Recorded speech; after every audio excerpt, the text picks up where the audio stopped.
Okay, welcome everyone to our keynote closing session today for our 6th annual virtual conference. We've been so excited with all the attendance and participation, and we are even more excited to introduce Dr. Andrea Brooks. We're really excited to have her here today.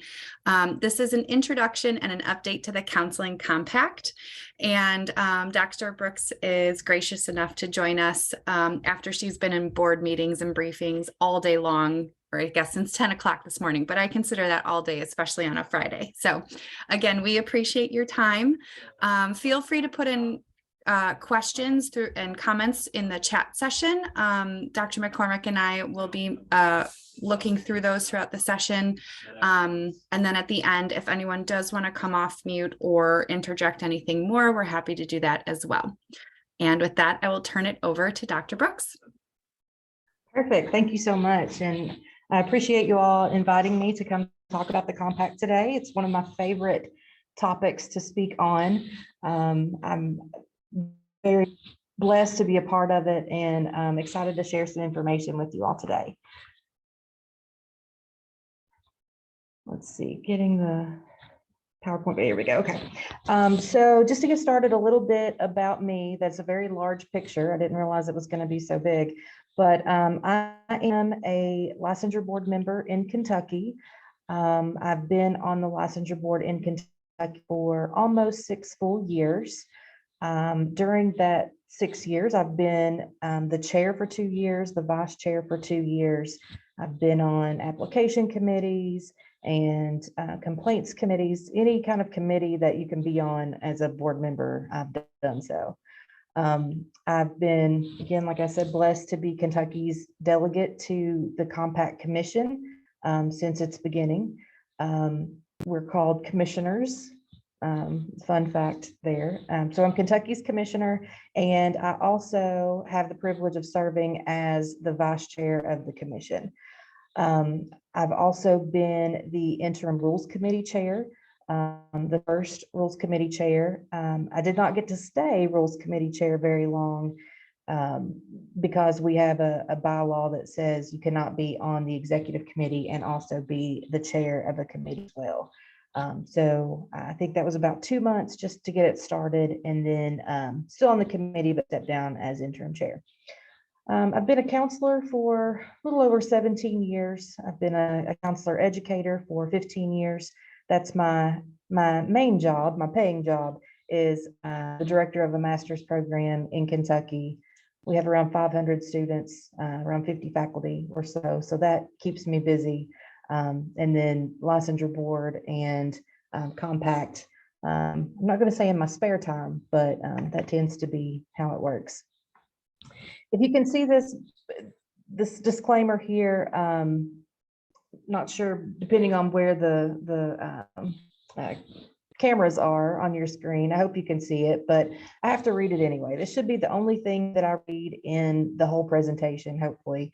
But anytime that I'm asked to present, or anybody on a licensure board or the Compact Commission, if we're asked to present on the topic, we have to give a disclaimer just for liability reasons. But basically, the information provided in this session is from my own perspective. It's based on my experiences on these commissions and boards. I cannot speak on behalf of the Kentucky Board of Licensed Professional Counselors or the Counseling Compact. No action can be taken outside of a board meeting or a compact meeting. And I add this part. I want to make sure that everybody understands that the best way to get accurate information about the Counseling Compact is to attend the compact meetings. It's very important that when you're listening to anybody speak on the compact, that you consider that if it's outside of a board meeting, of actual board meeting discussion, anything that's said is subject to the person who's speaking about it, their interpretation of the rules or the policies or the bylaws or the law. So the very best way to get information about the Counseling Compact is to attend the meetings, and they'll open. The next disclaimer, you'll notice in this PowerPoint that there are two very distinct styles of slides. As far as I know, I'm not dealing with any kind of multiple personalities, but one of the slide styles you'll see is created by me, and another is created by CSG, which is the Council of State Governments. That is the organization that has been contracted to help assist with the creation of the Counseling Compact. It's very professional. You'll very clearly see what was created by CSG and what was very novicely created by me. I kept it novice, probably mostly because my PowerPoint skills aren't the greatest, but also just so it's very clear what is my personal perspective based on, the couple of years of experience I have here with the compact, and then what is directly from the Council of State Governments. Okay, so I know that we all the participants today, you probably all have varying levels of knowledge already about the compact. So we're going to start basic to make sure that we all end up on the same page at the end. First, I wanted to just briefly discuss the profession of counseling's history of the consideration of licensure portability. I started my master's program in the early 2000s at a time when the American Counseling Association was just starting the conversation about the 2020 vision for the future of counseling. That started probably around 2005, and it's still talked about today, but talked about until around 2013, 2015. Revisions tended to die down a little bit, but basically that whole project was defining the professional identity of counselors. As was stated in the beginning, the third Friday of the month is Kentucky's Licensure Board Day. It's our meeting day, and for the past few months, we've been talking about what is our professional identity as professional counselors. We're one of the newest mental health professions. And when we first started, there was, we were kind of the catch-all of mental health, at least in Kentucky. Can't speak for other states. But if you were a clinical psychologist, if you were a counseling psychologist, if you were a social worker, you could qualify to be an LPCA, LPCC, because we needed people, right? We needed people in the profession. As we grew, we were able to have a stronger professional identity and really think about what set counselors apart from other professions, what set professional counselors apart from other professions like social work and psychology. And even as we grow a little more in numbers and get further evolved in our professional orientation, we now can also talk about how the different specialties of counseling are separate from each other. One of the toughest conversations, biggest issues that we have on the Kentucky board is the issue of endorsement. Endorsement is basically how a license is transferred across state lines. And transferred is probably not the best word, but it's if I'm licensed in one state, how do I become licensed in another? And we're all aware, if you're licensed, of course, that the requirements for licensure are developed at the state level. There is no national requirement for licensure. We have the NCC credential, but that's not what bills insurance. That's not what allows you to practice within your state. So in Kentucky, at least, there are lots of differences in what it takes to become a counselor than the surrounding states. So for example, one of the issues we deal with is in Kentucky, it's required that in order to go from provisional to independent license, you must have 4,000 hours of experience. And of course, there's some sub requirements like 1,600 hours of direct time, 100 hours of individual supervision. But many of the surrounding states like Indiana and Ohio require 3,000. So when someone is licensed in, we'll use Ohio as an example, and they want to get licensed in Kentucky, they have a hard time doing so because they have documentation of 3,000 hours, not 4,000 hours.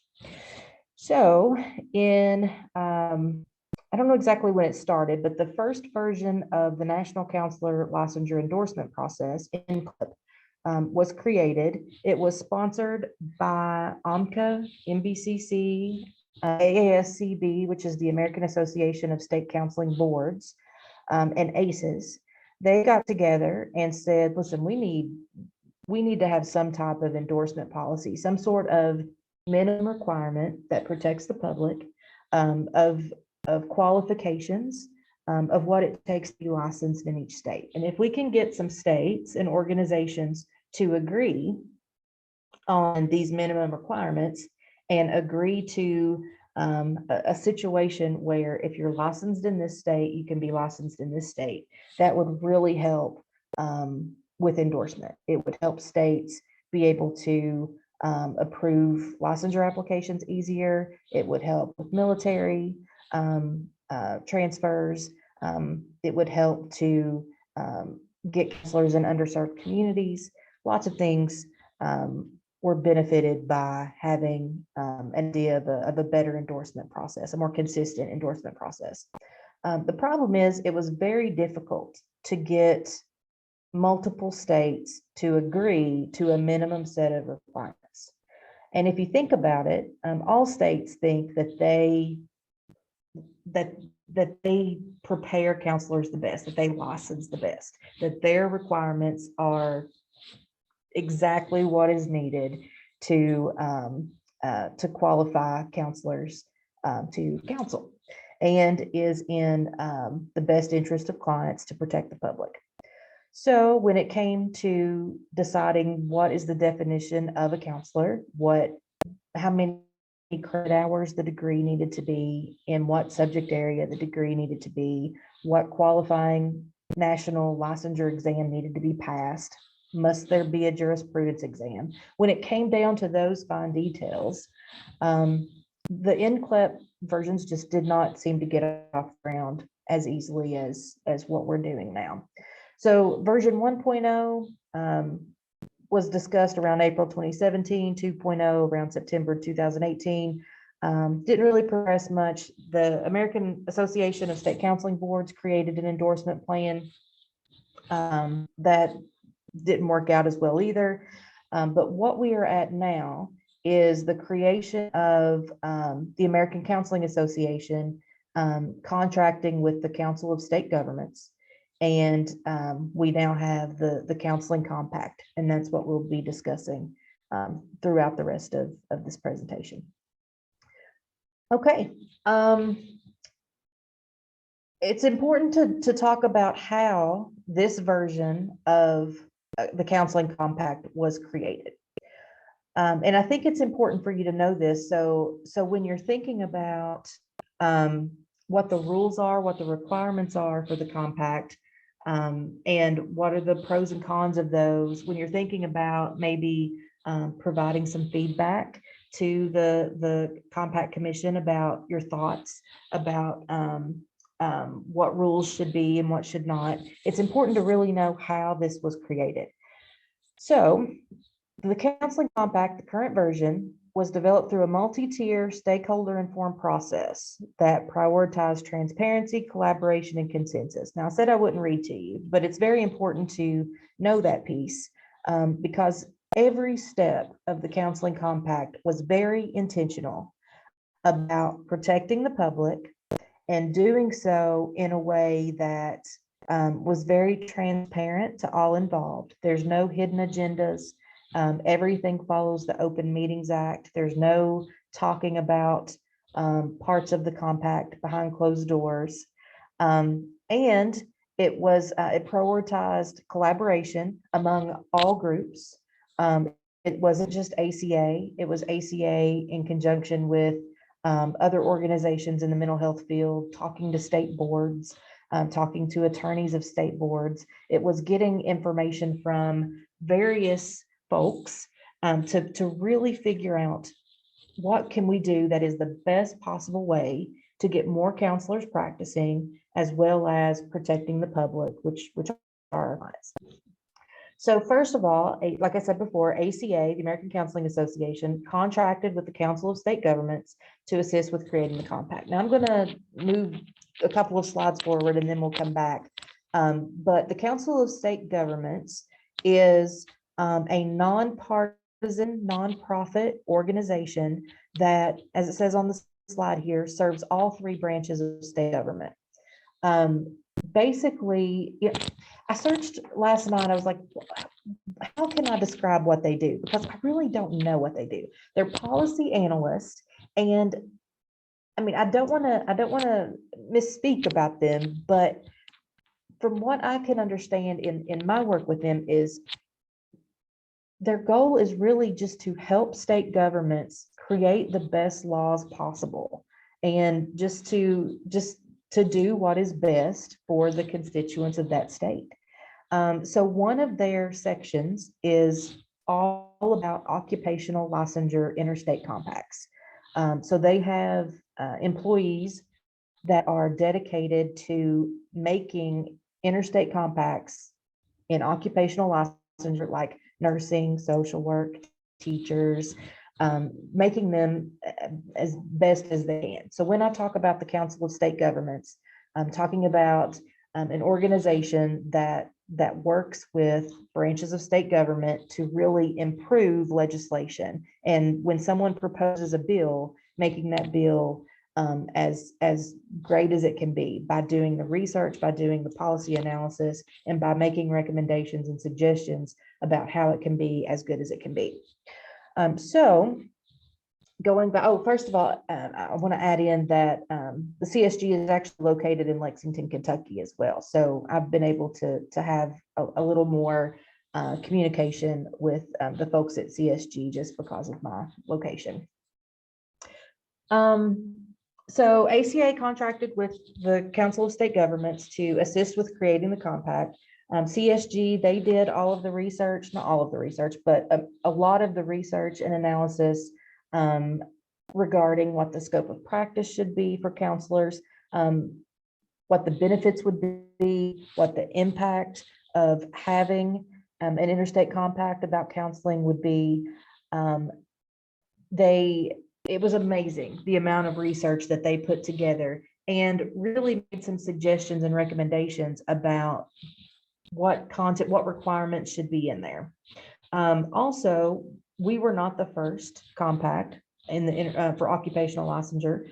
And so they already had a lot of drafts already from other occupations that, a lot of the startup process is the same. It really doesn't matter what the topic of the occupation is. A lot of the process, the governmental legislative process is the same. So once they did the research, ACA and CSG put together a group called the Technical Assistance Group, TAG, and that consisted of 20 people who were subject matter experts. They got together, had several meetings. They met in Washington, D.C., and they made recommendations for the first draft of the Counseling Compact. Now, these people were board members from state counseling boards and states, former board members, attorneys for licensure boards. There were senators, representatives, other policy analysts, people in mental health organizations, very much subject matter experts in counseling. And those 20 folks got together, made the recommendations, met for a few days in Washington, D.C. to really discuss, if we're talking about a minimum set of requirements that all states can agree to, that a counselor would need to meet in order to have a privilege to practice across state lines, for all of the participating states, what should those minimum requirements be in order to protect the public? So they made recommendations for the first draft. Those recommendations went to another group called the document team. Some of the TAG members were also a part of the document team, some were not, but basically the document team, with the support of CSG attorneys and staff, they created the very first draft of the counseling compact. Once that draft was created, CSG and ACA then hosted over 40 different stakeholder reviews that were open to the public. A lot of those were virtual meetings where feedback was, the counseling compact draft was presented, and those folks in those stakeholder reviews gave feedback about, well, maybe it shouldn't be this number of credit hours for education. Maybe it should be this number. Different states could give input about, well, we couldn't, if you do it this way, we can't participate because our law says we can't do that. So feedback along those lines, that was submitted to the document team for consideration and revisions. And then the document team made those revisions and then made that final version of the compact and then sent that back to the TAG committee that reviewed all of the feedback and information, reviewed all of the changes in the final draft, and created the ultimate version of the counseling compact that was submitted to each state's legislation that wanted to propose that legislation in the states. So a little timeline about all of that. The first TAG meeting was October 3rd and 4th, 2019. Then the document team created their version in December of 2020. And the counseling compact was submitted during the 2021 legislative session in Georgia and Maryland. They were the first two states to approve the counseling compact. You can see in 2022, the states listed there joined. We had 17 by the end of the 2022 legislative session. And then in 2023, so far, we have 9 additional states. So we are currently at 26 states that have approved, that have had legislation approve the compact. So they are participating states. The way compacts work, you have to have 10 states that join compact in order to enact the compact. So once the 10th state, I think it might have been Nebraska. Kentucky was the 9th state. I do remember that. So once 10 states joined, then we could convene the commission. Each state selected a representative called the commissioner. And we met in Washington, D.C. in October of last year and started creating bylaws and rules and really got it running. Okay, just real quickly, a little bit about what an interstate compact is in general. Occupational licensure is just one subsection of interstate compacts. There are all kinds of compacts. The most popular is your driver's license. That is an interstate compact. Any issue that requires someone to cross a state line regarding transportation or a natural disaster, any reason, if you have a reason to cross state lines and there's law included, you're going to have some sort of interstate compact. There are more than 215 current compacts in the U.S. Again, most famous is the driver's license. If you think about a driver's license, it's also the way that this counseling compact works. You have rules and requirements as to what it takes to get a driver's license in your state. However, if you cross state lines, you do not have to go get another driver's license in that state. The state you're crossing into will honor your home state's driver's license.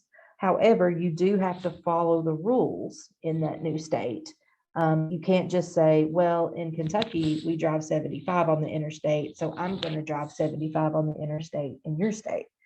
You still have to follow the speed limit lines and requirements. And that's the idea. It's a great analogy for how the counseling compact works. You get your home state license, and the other states that are part of the compact respect and honor the home state license. However, you have to follow the rules of the state where you have a privilege to practice. You can't just use the rules of your home state to practice in your new state.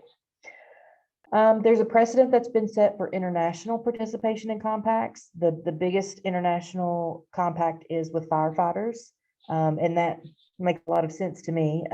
If you think about like wildfires in the Northwest, in the Washington state area, If you have a fire that spreads into Canada, you don't want the firefighter to just stop fighting the fire. That doesn't seem very fair. Firefighters I'm sure with rules I don't even know or able to comprehend, are able to cross those international lines and continue to do their jobs.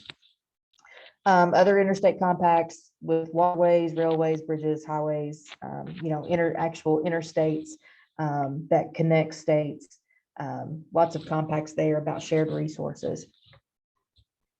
There's lots of benefits. Some of this stuff we'll kind of go through quickly, just because a lot of it is common sense. A lot of the benefits of joining an occupational licensure compact.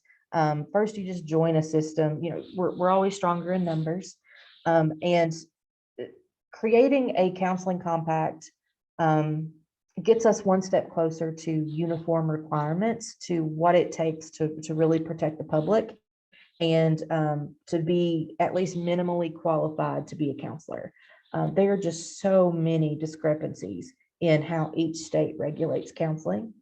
So this is, one step closer in us deciding on a unified, singular definition of what a professional counselor is.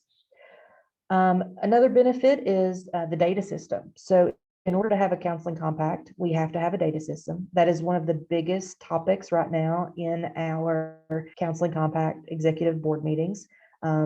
What data system are we going to choose? What variables need to be considered in order to select a data system? Is it going to communicate one directionally with states, two directionally with states? What are we going to report? What are we not going to report? Who's going to report it?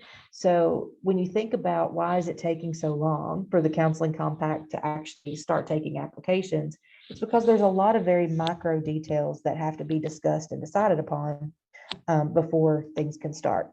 But since joining being a commissioner of the compact, I've learned lots of great information. Like some states still use paper applications. So when we're selecting a data system, first of all, some states are going to have to move to electronic, which is going to be quite the undertaking for some states. Right now, if someone wants to be licensed in multiple states, they have to go through the initial licensure process in all of those states, pay the full fee, and get licensed just like they're a brand new counselor. It's tough because depending on how quick some data systems are, disciplinary action, like having a complaint and having some sort of consequence for that complaint, or a conviction, or any kind of situation that leads to an adverse action, and there has to be some sort of resolution to that complaint that might end up in a consequence. That's not always reported to all of the states that someone might be licensed in. So that's another benefit of a counseling compact, is there will be a data system that can inform all states about disciplinary action of counselors in one state, and then all the rest of the states can know about that as well. Another benefit is that it regulates somewhat the scope of practice in each state. As of right now, there is not one singular scope of practice of a professional counselor. In some states, you can diagnose. In some states, you can't. In some states, you can assess, and in some states, you can't. In some states, you can conduct assessments up to a certain point, and some you can have full privileges. It's all over the place. So another benefit of the occupational licensure compact, the counseling compact, is that it somewhat regulates the scope of practice. For this compact, a state can only enter the compact if they have the ability to assess, diagnose, and treat behavioral health conditions. That's the terminology. Why should we choose the compact? Because we are a mobile society. We do not stay in one state. Our clients do not stay in one state. Our counselors do not stay in one state. We have the ability to move, and we need a licensure system that allows us to account for that. telehealth. The COVID really bumped up the need for telehealth. And so just to give more access to care, we have to have a system that allows us to become licensed in each state a little easier, to where it's not such a financial burden and time burden on our counselors. We have to give access to our underserved populations to quality counselors, and this is really helpful. We also think that by having the compact and making it easier to get licensed in each state, that will attract quality people to the profession.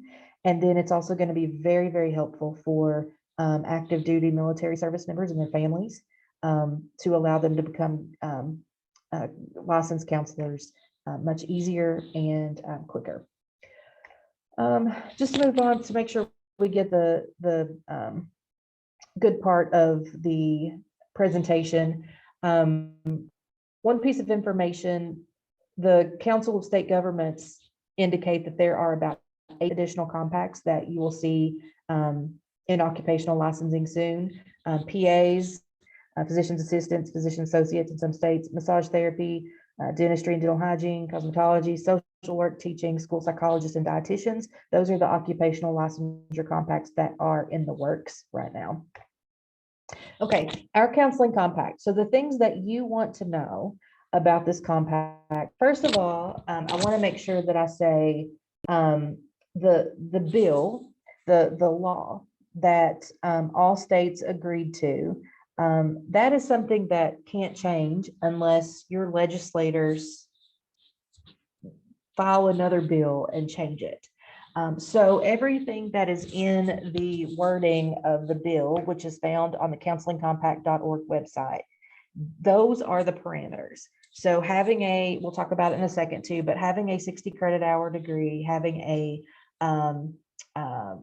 passing a qualifying exam, all of those requirements, that is the law. Now, law is very vague. And so our rules committee is tasked with further defining all of those vague parts of the law. So the law might say you have to pass a qualifying national licensure exam. The rules would say, here are the exams that will meet that requirement. It's important to know that not a lot of rules have been created yet. Still very much in the discussion phase. And so it's very important that you know how to give your input, and that if you have strong feelings about what should count as a licensure exam, what should count as a definition of professional orientation, that you attend those meetings and put in your feedback. Okay, so this slide is, basically just what is a counseling compact. And I think it's a great definition. The American Counseling Association provides it, but it's an occupational licensure interstate compact that allows licensed professional counselors to practice in person or telehealth across state lines without having to complete a traditional application process for licensure. This is what the compact does. And this is pretty much the scope of the compact.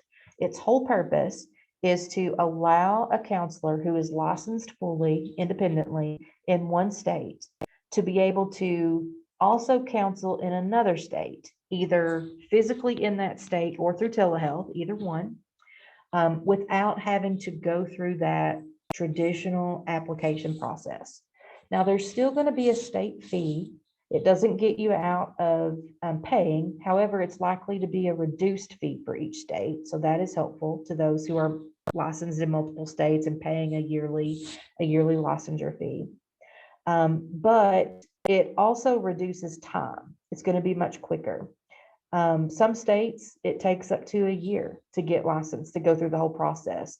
In Kentucky, we meet monthly, but some states meet every 2 months, every 4 months, every 6 months. And so this would be a way, if you meet your current state's licensure requirements, and you have an active license in your state, you wouldn't have to wait until the state licensure board meets the next time, or whenever you can get your application in front of them to be considered for counseling in that state or licensure in that state. it would be a different process and a much quicker process. One part to understand, I think the most important piece on this side is that when you become licensed in your home state, you have a home state license. If you want to become a part of the interstate compact and practice in another state, you don't have a license in that state. You will have a privilege to practice, which is a little bit different from a license, but it still functions in the same way. So you will be licensed in your home state, but you will have a privilege to practice in any additional state that you join as part of the compact. Covered this already, just, why did Kentucky join? Why were we interested in joining the compact? We have a history of reciprocity agreements with other states because our endorsement policy is so not really severe, but complicated. We require 4,000 hours where a lot of the surrounding states require 3,000. We have a hard time on application review day having people to cross state lines into Kentucky and practice. So we have reciprocity, or had a reciprocity agreement with Ohio. We have one with Tennessee. We're in the works with North Carolina. So it's easier to approve applications from those states, but from other states, it becomes very difficult to approve folks to come into our state. So this just allowed Kentucky to get more qualified counselors much easier. Okay, so here's what people really want to know. How does the counseling compact work?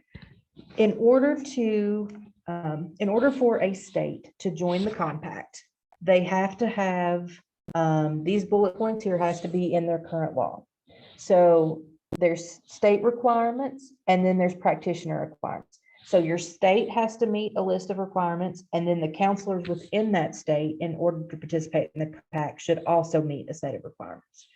So the state requirements, in order to pass the law to join the state, to join the compact, you must have a tier of independent counseling officer. So in Kentucky, we have LPCAs, associate level, and then we have LPCCs that are independent.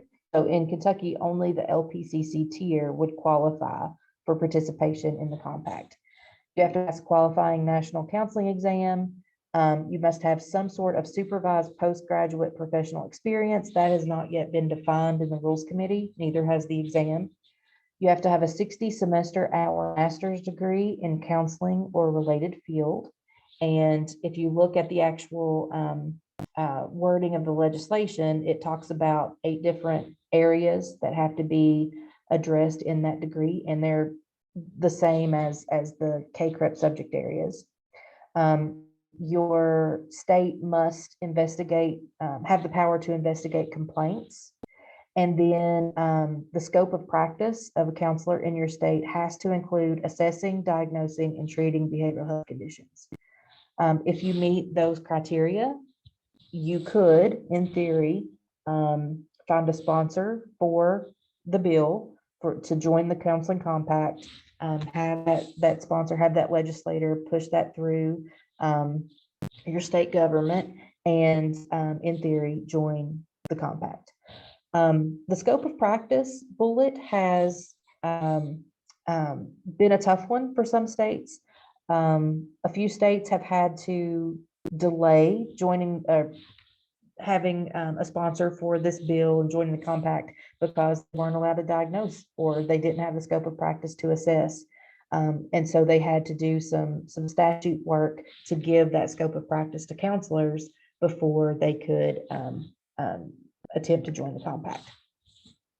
Practitioner requirements. So as an example, Kentucky is a member state. So Kentucky's law includes counselors to require all of those things.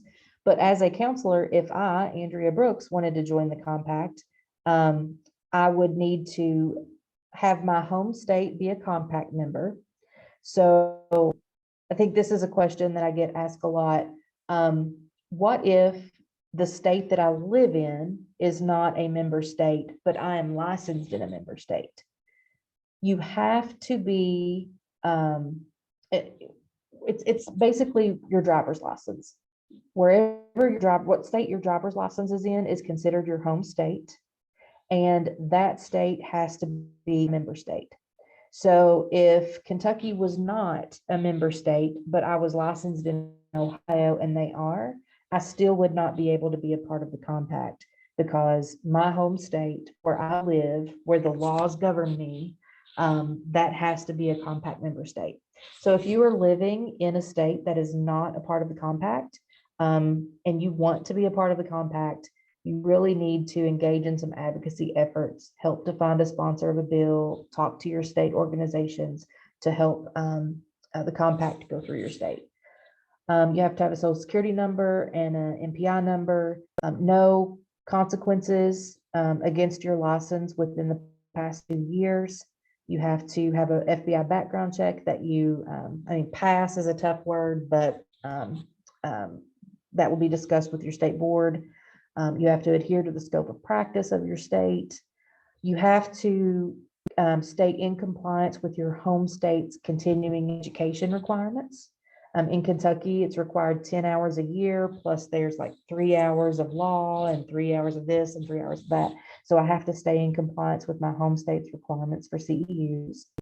If your state has a jurisprudence requirement, you have to do that as well. Also, if you apply for a privilege to practice in a state that has a requirement of a jurisprudence exam, you're required to take that for your state. And then you have to pay any fee that's associated with your home state or that privilege to practice state. I like this visual that shows how to get from your home state license to a privilege to practice in one state. So this is an example. Isabel lives in a home state, in a member state. She wants to be able to work in member states B and C. This is how it would work. So she would apply to her home state, get a license in her home state, take any kind of exams that she would need to be able to apply to those other states where she would want to have a privilege to practice. And, she could then have a privilege to practice in any of the states that she applies to. There's so much information to cover, and we're running out of time, but I want to cover just a couple of other things. So first, the counseling compact. One of the benefits of the counseling compact is it will create almost like a clearinghouse, to where if a counselor has some sort of adverse action, someone files a complaint on them, an investigation is done, and that counselor has done something unethical, it creates a system to where the privilege to practice states are immediately notified. One common question we get quite a bit is, some states have different laws, right? So one action that a counselor can take might be illegal in one state, but not in another. So if a counselor loses their privilege to practice in one state because they have violated a law that is not illegal in another state, they do not automatically have to lose their privilege to practice in that state. States get to choose who keeps their license and who does not. However, if you ever lose your home state license, you automatically lose your privilege to practice in all other states. So you can lose a privilege to practice in one state and keep your other privilege to practice statuses in other states, as well as the home state license. But if you lose your home state, you lose all of your privileges to practice in other states. One piece to point out is that some people feel like maybe this is taking away the powers of the states to create laws and maintain law there about counseling. It does not. States still retain control of the scope of practice. They retain control of the initial licensure process, but they gain access to a centralized data system, and they get to stay in control if they appoint as their compact commissioner. I want to make sure that I leave time for questions. So I will move on to just exactly what progress the compact has made so far. So the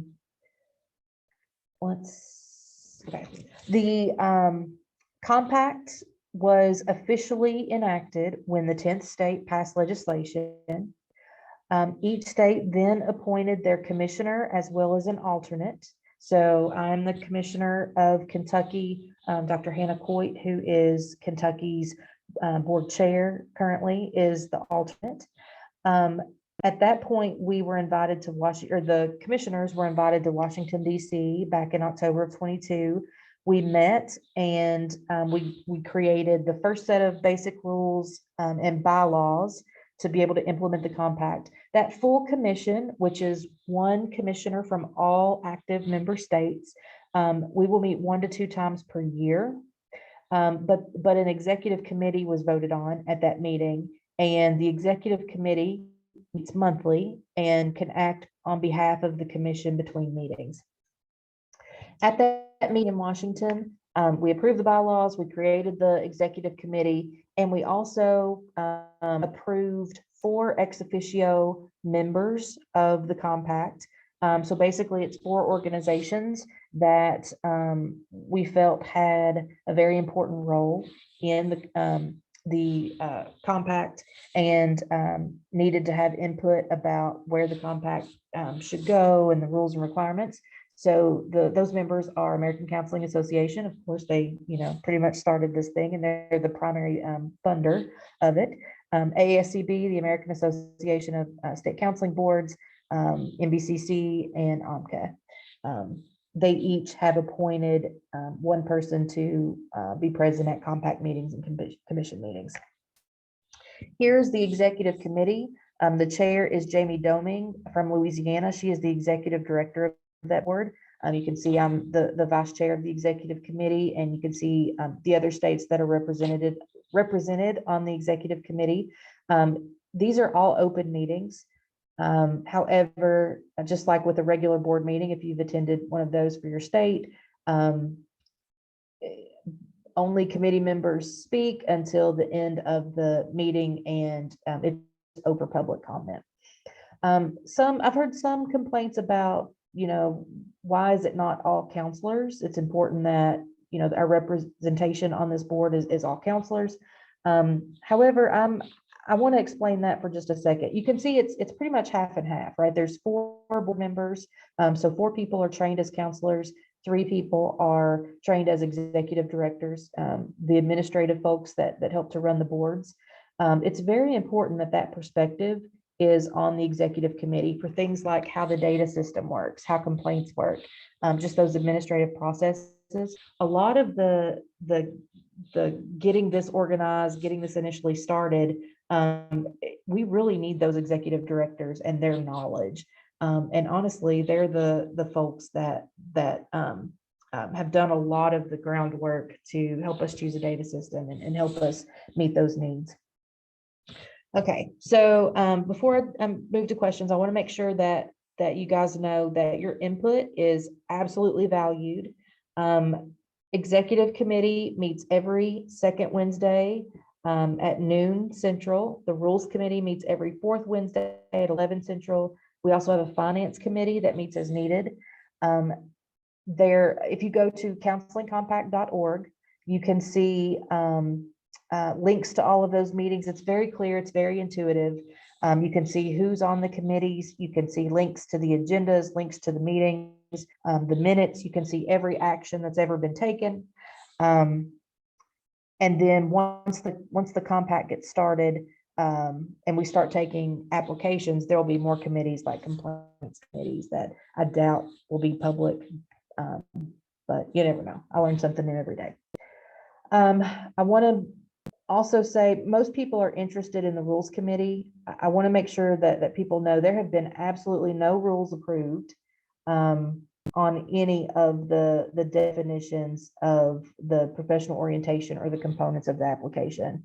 Right now, we are mostly talking about what should be the qualifying exam. The proposal right now is to allow the NCE, the NCMHCE, and the CRCE, but the talk is, do we want the CRCE or not? And that's probably the majority of the conversation if you come to the next rules meeting, what it will be about. Rules, every piece of feedback is read and considered. So please, if you have opinions, give them. If you go to counselingcompact.org, there is a link where you can give your comments, or you can show up to the meeting and verbally or in chat give those comments. Okay, contact information is at the end, but I'd be happy to accept any questions. Dr. Brooks, we have a question in the chat. When are the applications for the compact anticipated? Sure. I think probably if you look at the website, it will say the end of 2023. I personally think that's a little early. I would say the new estimate is probably beginning of 2024. It's really hard to estimate because it depends on, what funding we get, when the data system is selected, and how long it takes for that to be implemented. There's still a lot of things outside of the control, but I think a really good estimate is the beginning of 2024, which works out well because that's when we can bill Medicare as well. And a lot of things happen early 2024, so that'll be helpful. We have a follow-up question. If you need a physical address in one of the compact states to apply. So we still need to make rules about further defining what counts as your home state. As of right now, the general idea is where the state that you got your driver's license in. So I'm not sure that I know enough about it to answer that question specifically as a yes or no, but theoretically, wherever your driver's license is, you would need that to be your home state. And if they're a part of the compact, you could be a part of the compact. You can't just have a house in another state that is a part of the compact and it work. You'd have to get your driver's license there.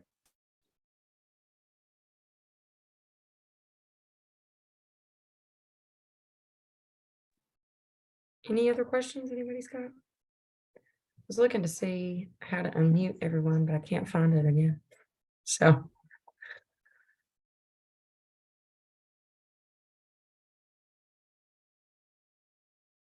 I will add, if anyone has, if you want to review the website, counselingcompact.org, if you attend meetings, if you're just not a fan of speaking up in public, if you don't want to put your questions in chat, the Counseling Compact email, counselingcompact@csg.org, if you want to send any feedback there.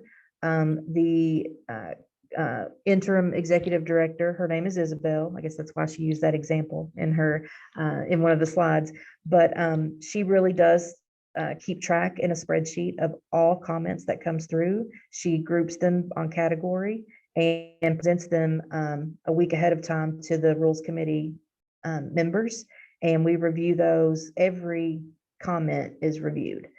So it's not just, I don't feel like saying anything because they're not really going to pay attention to my comment anyway. It's not one of those situations. Every single comment is read and considered. So if you have an opinion, it's important that you share it.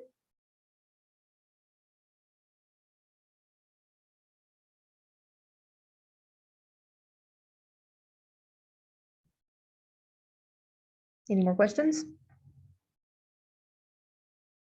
So we had a follow-up question. What if someone has a driver's license in a compact state, but is living abroad? Has that been discussed yet? That has not been discussed yet.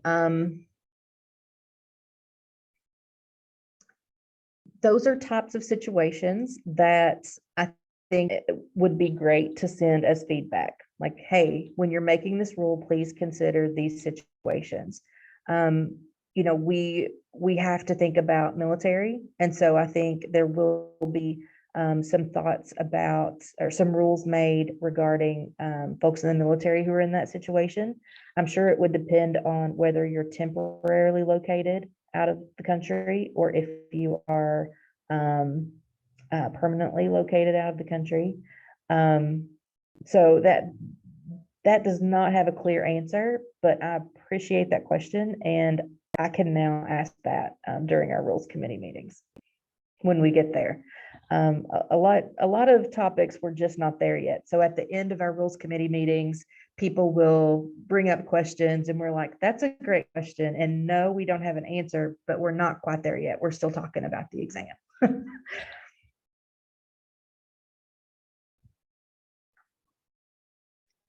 We got about 2 minutes to the top of the hour, so any final questions for Dr. Brooks?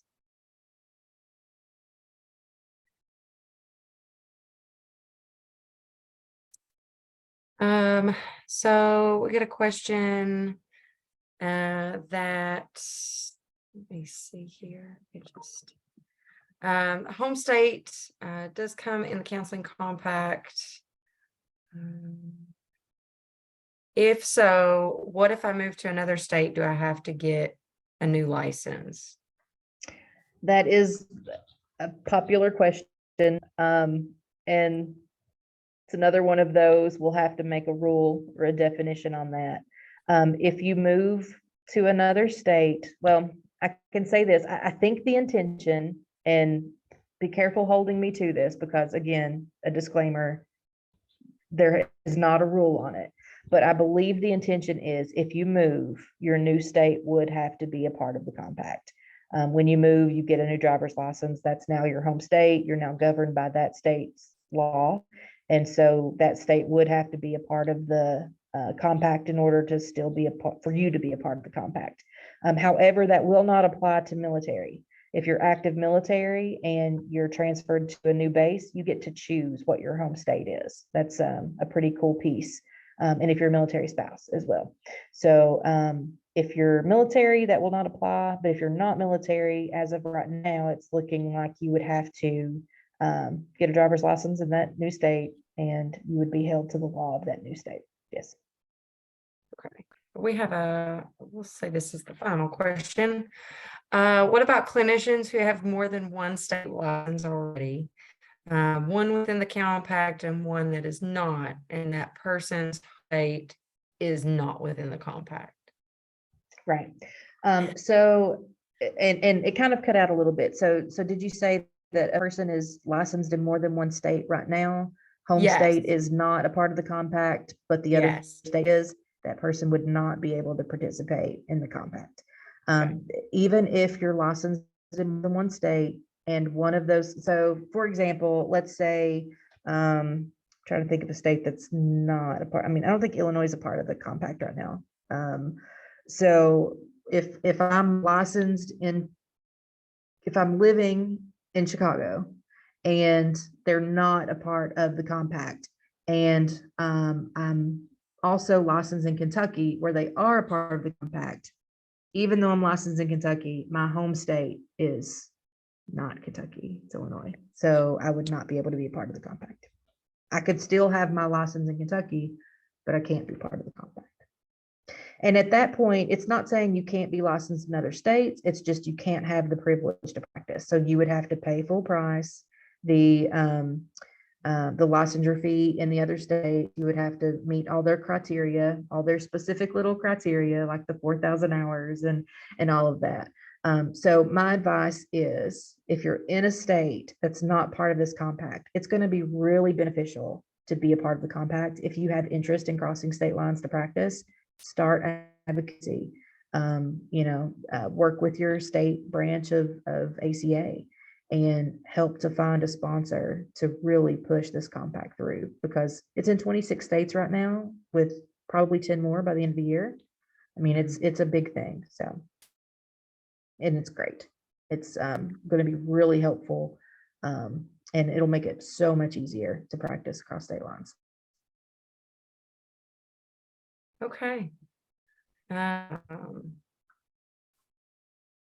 So one last question. What about if somebody has a state ID rather than a driver's license? Is that Sure. going to matter?